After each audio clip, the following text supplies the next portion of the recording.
to another episode of the Crucible Cast. This is episode 4. I'm Mercedes Opheim, and I am joined here by Brad Andries and our good friend Josh Massey. Josh, for those of our viewers that don't know who you are, why don't you introduce yourself? Hi everybody, I'm, as she said, Josh Massey. I am the Organized Play Program Manager, and it's my job to make sure that you guys get really cool stuff. Ooh. My team does all the product for the kits. We're working on all the product for the KeyForge Vault Tour prize walls. Speaking of really cool stuff, look at these shirts. I know, fancy. Shiny. No, Awesome. these look fabulous. Yeah, well, thank you very much. But yeah, that's what I do. That's what my team does, and I'm really excited for more stuff for KeyForge. Yeah. So, as you can guess, the reason that we have Josh with us today is so that we can talk about some of the event stuff coming up and the prizes that are going to be available. There's been a lot of questions about Æmbershards and stuff like that. So, let's go ahead and dig right into it. Let's start at the store level. So, stores are already running Chainbound events. Correct. Okay, so why don't you tell us a little bit about how that works? So, Chainbound events, as you guys have already discussed a little bit before, are very important to get players into your store. That is our base tier of event, and it's our bread and butter, really. So we are trying to get as many people involved with this as possible and as many stores involved with this as possible, because it's really helping players find out what decks are good. It's giving them their first taste of their power and giving them their chains to kind of control their local meta. Exactly, and so those local metas are forming right now. Yes, those are currently forming, but we want more stores to be able to do that. So we are trying to get as many people involved in these Chainbound events as possible, because this is also the first place where players are getting their Æmbershards. Awesome. So that must mean that at a store level, because this is all new to everybody, it's going to be exceptionally important for those organizers to be running those tournaments correctly and getting everybody their Amber and all that. Exactly, Æmbershards. and running them weekly. Yes. Stores are able to run one Chainbound event every single week, which is great. Wonderful. What a wonderful way to accrue Æmbershards. Exactly. And once you have those Æmbershards accrued, I saw that we put up an article this week about our prize walls. Yes. Did. So the prize walls are Vault Tour related. And so why don't you just tell us just a brief overview on what the Vault Tour is? So the Vault Tour is, if you've not seen the prize wall pyramid, there will be a link in the description below talking about the organized play pyramid. And the Vault Tour feeds into it a little bit differently than our standard store level events, but it's really cool because it's designed to be exactly what it's called. It's a tour. We want people going to as many of these events as they can, and we want to award people by going to them and placing well by letting them come to even more. That's so exciting. I really can't wait for the Vault Tours. They're going to be the premier level of KeyForge, and there's just going to be so much exciting gameplay happening there. Oh, yeah, they're going to be wonderful. But, like I was starting to say, we want to feed people's drive to go to more Vault Tours. So what we're planning on doing is we are awarding the top 4 players from each Vault Tour a seat at another Vault Tour of their choice. That's awesome. And for the winner of the Vault Tours, they get a travel award and a seat at another Vault Tour. Excellent. So that's Super really exciting. We're trying to drive these really good players to continue to go to more events and give the players that maybe didn't win the last one the opportunity to play against a champion from a previous Vault Tour. So we're really going to be cultivating the best of the best players at these tours. That's the goal. That's awesome. Yeah, now, I mean, obviously not all of the tours are announced yet, right? Like, we Correct. don't have all of the tour dates and whatnot. But in addition to getting those cool prizes for winning and all of that other kind of stuff, there are also going to be Æmbershard prizes awarded as well, right? Yes. So, now, we've got all this Æmbershard that we've been collecting from our store events and from the Vault Tour. What do we do with those? You had mentioned a prize wall. Yes, so we have talked a little bit about the prize wall in the past. We do have the prize wall article up, again, in the description below. And we've got a lot of really cool stuff that people can do with their Æmbershards. And yes, exactly. Beautiful, beautiful shirts. But one of the big important things is how many people can actually get at these Vault Tours. That is an important question. So How many can I get? Everybody's asking how many. Everybody wants to know. So I'm going to give you just a little taste. Just a little hint of what you can accrue. So just entering a Vault Tour nets you 30 Æmbershards. 30. Just to play. Wow. That's a lot better than trying to register 30 decks to get 30 absolutely, Æmbershards. absolutely. You get your one deck, you go and discover it, and then you enter a vault tour and you're at 31 Æmbershards. It's wonderful. Fantastic. That's fantastic. Through the event, every time you win, you get an additional 15 Æmbershards on top of the 30 for entering. Wow. And then, if you place in the top 16, you are getting a much greater reward for reaching that point. We won't get into that quite yet. There will be more details So to 30 for follow. entering and 15 for every win. Yep. That's and then fantastic. placing in the top of the tournament gets you even more than that. Oh, man. Cool. Okay, so you definitely want to make it out to those vault tours if you can. Yes. And another thing that makes these very, very important is on the top tier, on the top level, we are going to take and we're going to find who has accrued the most Æmbershards through the year. And we are going to bring a number of players that are on the top of this leaderboard and invite them to Worlds. That's great.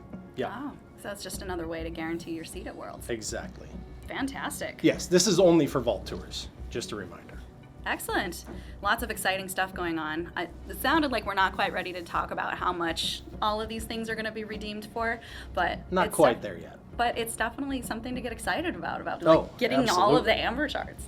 That's fantastic. So that's exciting.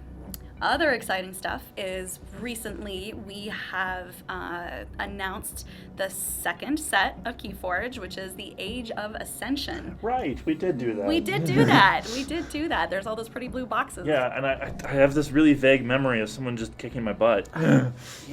Now, there's a lot of interesting questions that have come up now that the second set has been announced. And one of those questions is, what does it mean for the future of the game line in terms of rotation? You know, most card games have a rotation in play. Mm-hmm. Now, what about KeyForge?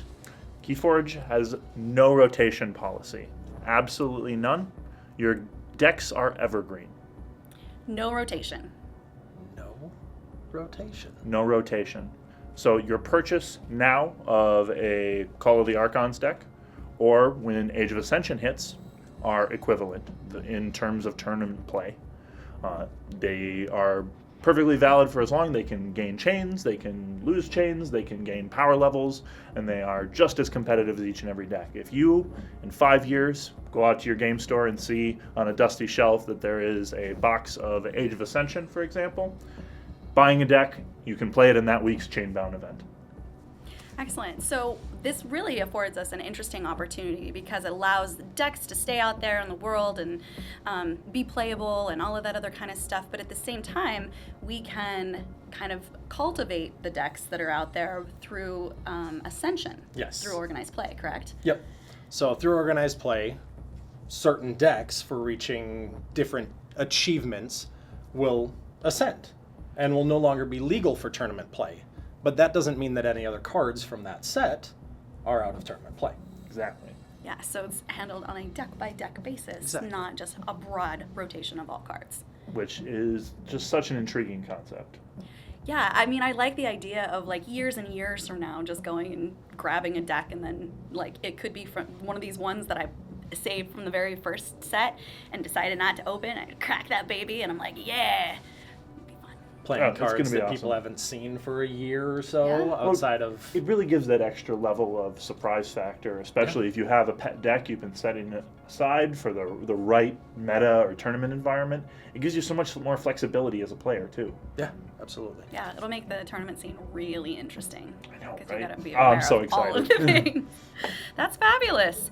So, speaking more about set 2, we have another spoiler for you guys. This card here called the Grey Rider. Why don't you tell us a little bit about the Grey Rider, Brad? So the Grey Rider is a new Sanctum card for Age of Ascension.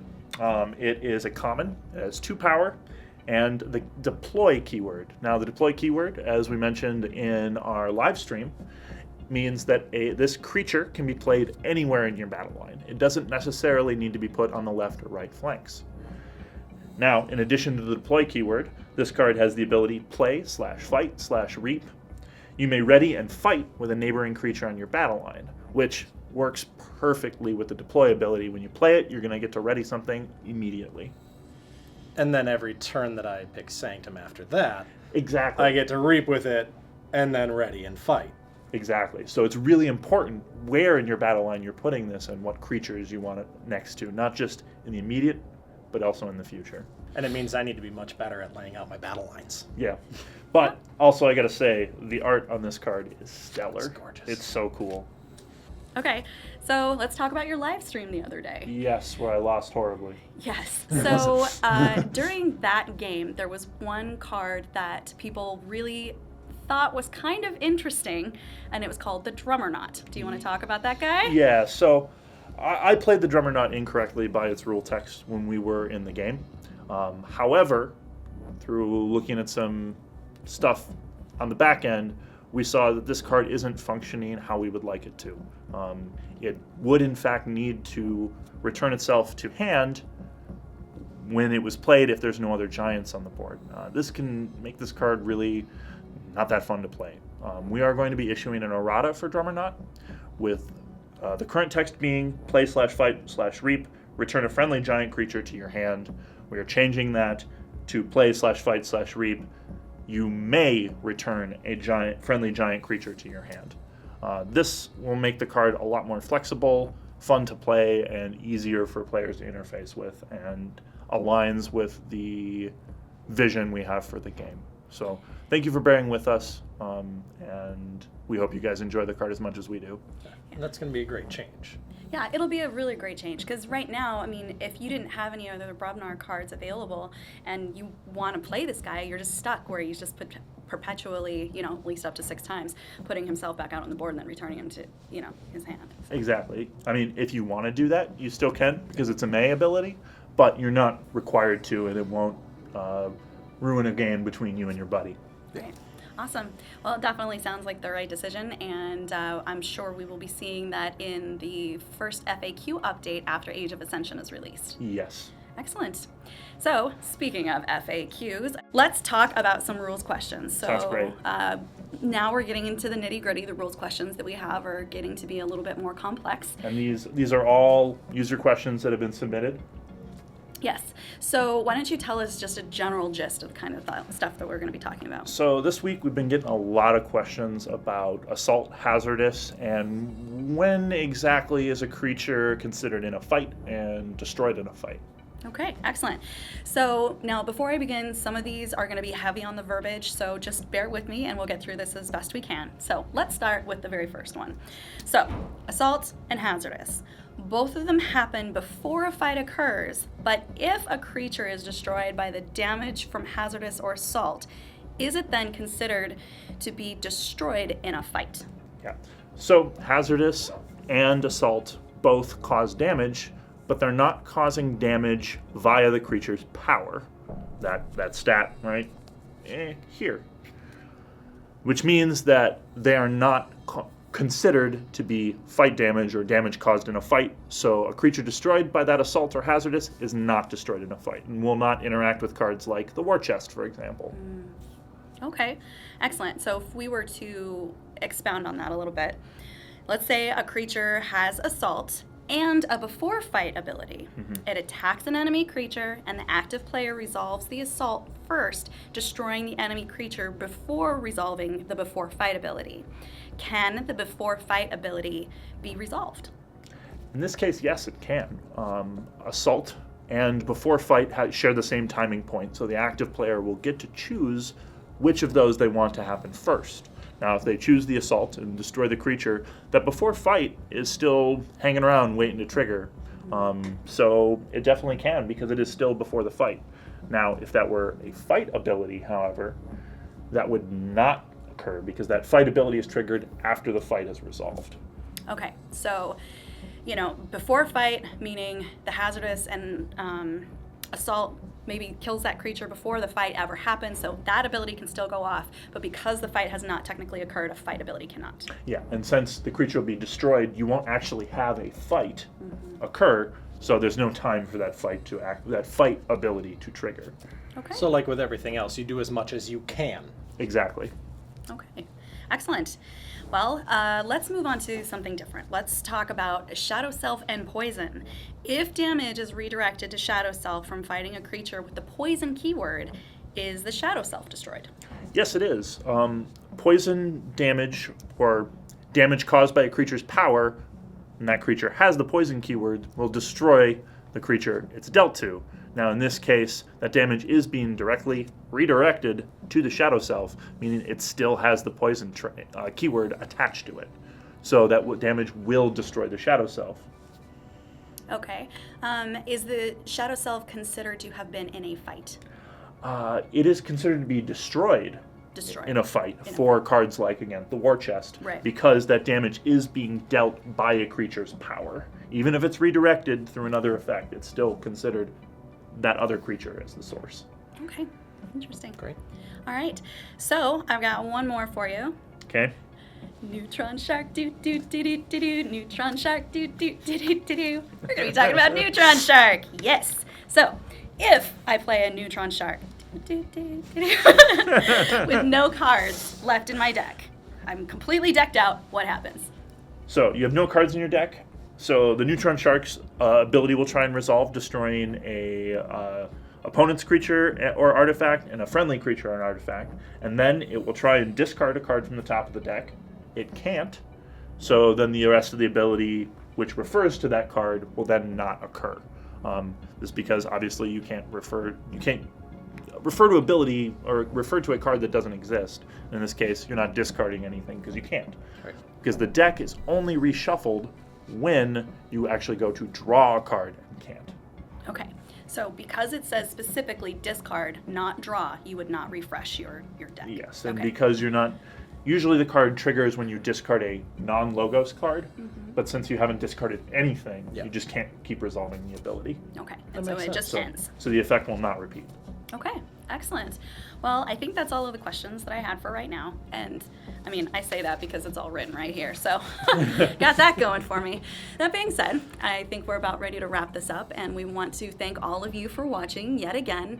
Now be sure to subscribe and click the bell so you can get notified when we have new content ready for you.